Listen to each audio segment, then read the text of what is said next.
Hello students and welcome to another video on the topic factorisation.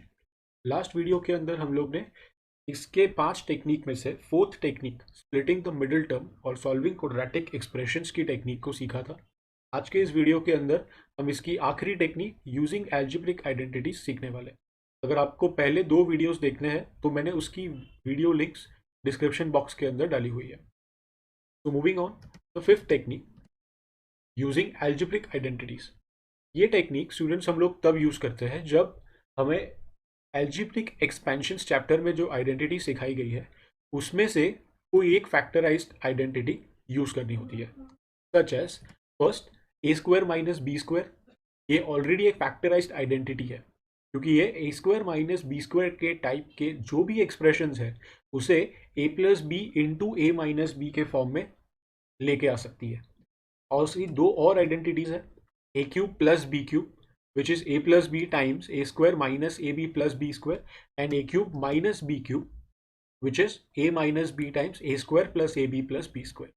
तो ये तीनों ही identities students ऐसी है जो उसके एक्सप्रेशन को फैक्टराइज कर रही है। राइट, फैक्टराइजेशन का फर्स्ट वीडियो अगर आपने देखा है तो क्या डेफिनेशन थी उसकी कि ऐसे एक्सप्रेशंस को लिखो कि वो मल्टीप्लीकेशन के फॉर्मेट में आ जाए। तो ये तीनों ही आइडेंटिटीज के आंसर स्टूडेंट्स देखिए मल्टीप्लीकेशन के अंदर है। ठीक है, सो ये आइडेंटिटीज का यूज भी हम कर सकते हैं फैक्टराइजेशन के लिए। देखते हैं एग्जांपल के साथ। Let us say we have to factorise 9 times x minus y the whole square minus x plus 2y the whole square.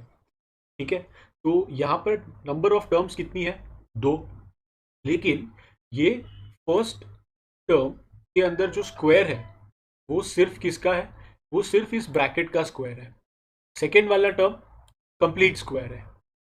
तो क्या ऐसा पॉसिबल है कि ये जो 9 है जिसके ऊपर अभी ये स्क्वायर नहीं है उसे मैं इस स्क्वायर के अंदर मर्ज कर सकता हूं?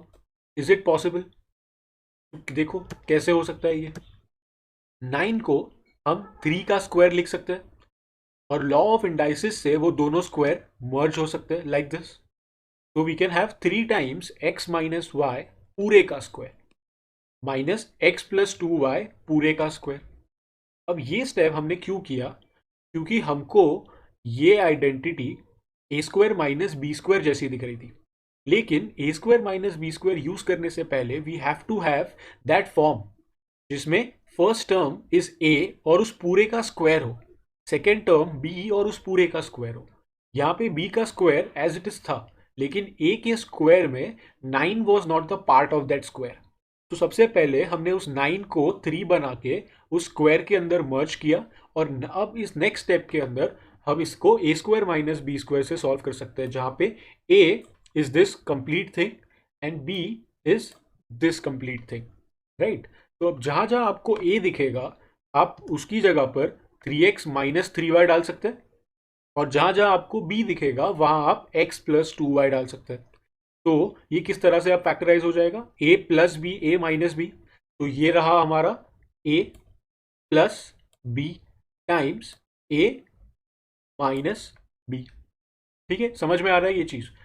अब यहां पे जब आप ये फैक्टर्स को ओपन अप करोगे तो you will gate 3x plus x is 4x and minus 3y plus 2y minus y, यानी first bracket will be 4x minus y and same way second bracket will be 3x minus x is 2x and minus 3y minus of 2y is minus 5y and that will be the complete factorization।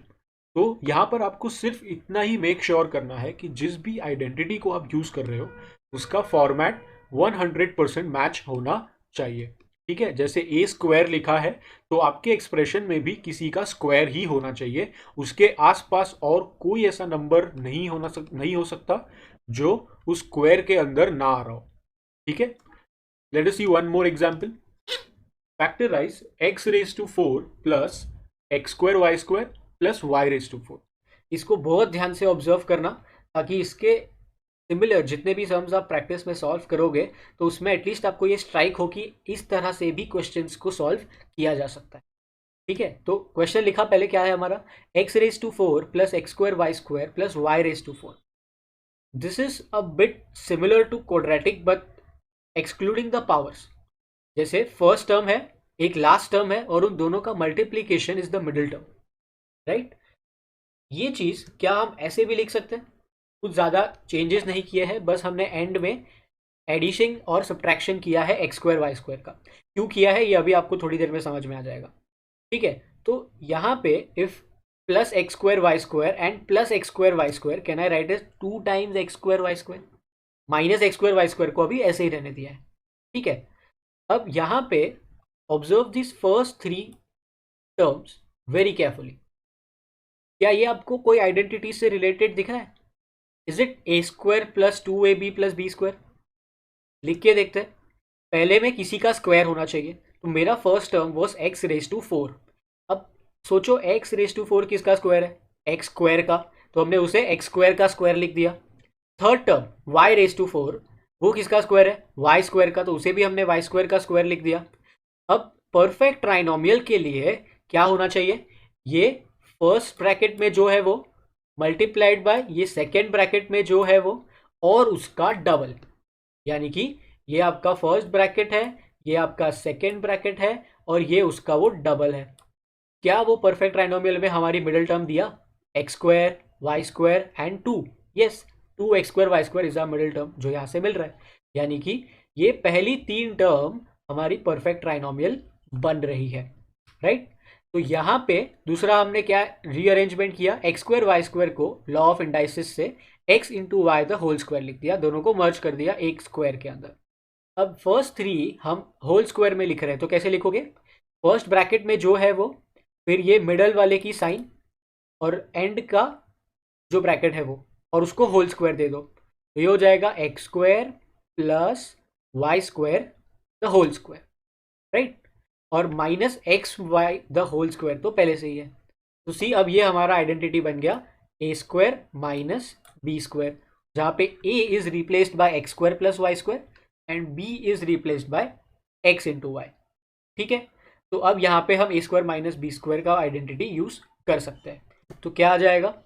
A minus B A plus B, तो A की जगह पे X square plus Y square लिखा है और B की जगह पे एक्स वाई लिखा हुआ है। And upon simplifying the brackets, you will have x square minus xy plus y square, the first bracket, and x square plus xy plus y square as the second bracket. और अब इसे हम आगे solve नहीं कर सकते। ठीक है, तो समझ में आ रहा है ये प्रोसीजर कैसा हो रहा है? इन टाइप्स के सम में हम क्या देखते हैं कि कुछ ऐसा हो जाए कि हमें परफेक्ट ट्राइनोमियल मिले और उससे हम A square minus B square तक पहुंचे। ठीक है, ये एज सच कोई कैटेगरी या कोई प्रोसीजर से रिलेटेड नहीं है। You have to observe and think upon it, तभी ये चीज़ आपको स्ट्राइक हो सकती है। So keep on practising terms like this, ताकि इस पर आपकी एक्सपर्टी बन जाए।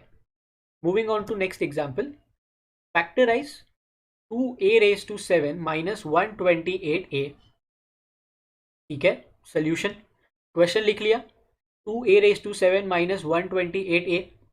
अब अगर मैंने स्टार्टिंग से आपने सारे वीडियोस देखे हैं तो फर्स्ट टेक्निक हम क्या बोलते थे? अगर दोनों में कुछ कॉमन है तो निकाल लेते हैं।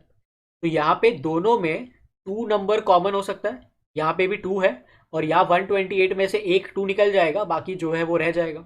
दूसरा, यहाँ पे ए भी कॉमन है, यहाँ पे 7 टाइम्स ए आ रहा है और यहाँ पे भी एक ए है, तो उसमें से एक निकल जाएगा, बाकी सब रह जाएंगे। तो वो 2a को बाहर निकालने पे what you will get? a raise to 6 minus 64। Observe this very carefully. a raise to 6 को क्या मैं ए स्क्वायर का क्यूब लिख सकता हूँ?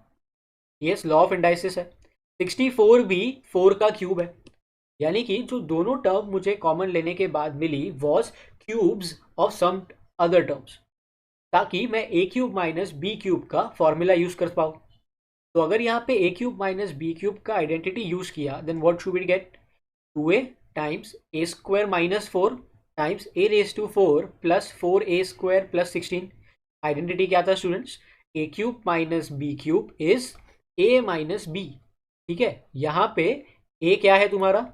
ए स्क्वायर है, और बी क्या है तुम्हारा? 4 है, तो ये आ गया ए माइनस बी। फिर आता है ए स्क्वायर, यानी ए स्क्वायर का स्क्वायर, क्योंकि यहाँ पे तुम्हारा ए ही ए स्क्वायर है। ठीक है, don't miss out this step.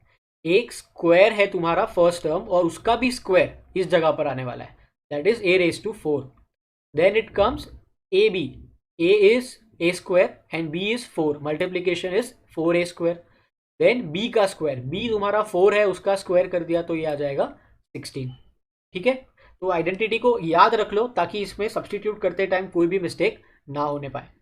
अब यहाँ पे अगर ऑब्जर्व कर रहे हो तो फैक्टराइज तो हो चुका है, बट स्टिल ये इनकम्प्लीट है। There is also one more identity which can be used again to factorise one of the bracket. Yes, I guess आपको ऑब्जर्व हो भी गया है, A square minus 4। Can I write A square minus 4 as A square minus 2 square, ताकि वहां पे A square minus B square use हो पाए, राइट? तो यहाँ पे जब A square minus B square आप यूज कर लोगे तो आपको क्या मिलना चाहिए, ए माइनस 2 एंड ए प्लस 2, दो ब्रैकेट्स, एंड तीसरा bracket a raise to 4 plus 4a square plus 16 तो एज इट इज ही रहने वाला है। So this now would be the complete factorisation of your expression. तो कभी भी अगर आपको ऐसा लग रहा है कि यहाँ पे मेरा आंसर खत्म हो गया है, just have a look, check करो कि इसमें और कोई पॉसिबिलिटी तो नहीं है फैक्टराइज होने की, वरना वो सम आपका आधा ही हो जाएगा, कंप्लीट फैक्टराइजेशन नहीं हो पाएगा। ठीक है, समझ आ रहा है इस चीज़ को? Thank you so much for watching. अगर आपको कोई डाउट है तो you can always ask that doubts on the comment section, and that doubts will be solve in the next video. Thank you so much.